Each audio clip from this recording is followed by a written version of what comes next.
All-nighters, the best part of the college or high school or life in general or whatever you're going through, I guess. Because what's the better time to study for an exam than the night before, right?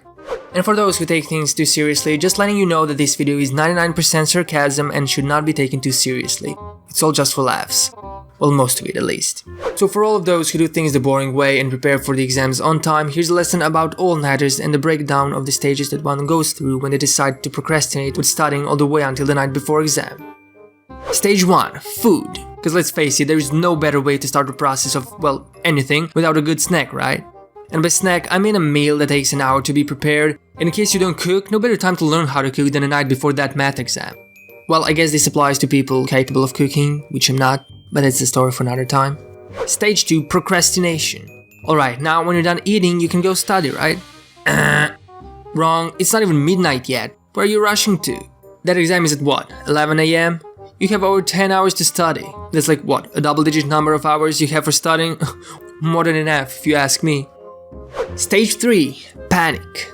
Entering this stage is really easy. You do some simple math and realize that you actually need an hour to get to the school, an hour to get ready, and it's 1 AM already. Also, you have no idea where your textbook is. Stage 4. Tired sadness. Or sad tiredness. I don't know, call it whatever you want. A known panic medicine is food. You don't need a special stage for that. Since it's 2 AM, it's perfect time to reflect on your life and realize how you had plenty of time for this easy exam. Also, that bed looks like the hottest piece of furniture right now and you can't go there. Being sad and doing nothing is a lot easier than studying, so why not just go with the flow? Count the flies on the wall, lay on the floor and wait for the motivation to hit you, even though you know it won't happen. But at least you're going with the flow. A flow of sadness and doingness, nothingness. Okay, those aren't even real words. Moving on. Stage 5. Tea time. Alright, 3 AM, time to study for real, bro. Well, right after drinking a green tea, cause you know it helps keeping you awake. Plus it's a tea, so it's probably good for your brain and stuff. Stage 6. Actual studying. This is the point where you're so bored that you have literally nothing else to do but study.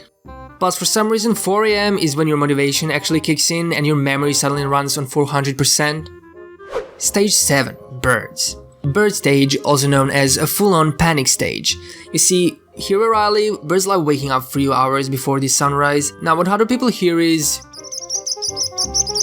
Though I'm not sure why other people will hear it, they're probably sleeping because they're smart. I mean, because they are doing stuff the boring way. Anyway, what I hear is... Also, a fun fact, they usually wake up early because of artificial light, so I guess it's our own fault.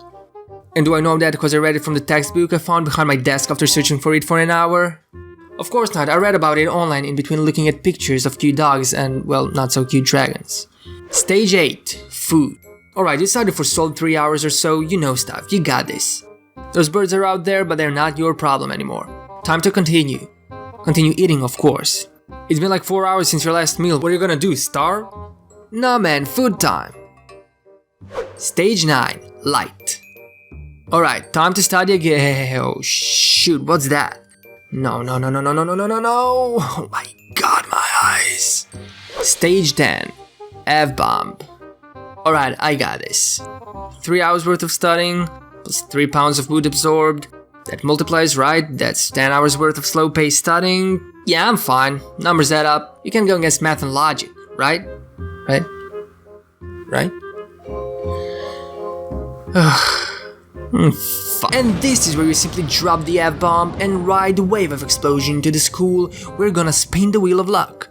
Who knows what it might get you? Maybe an F, maybe an A. Maybe you'll fall asleep during the exam and wake up 4 hours later in an empty classroom. Who knows?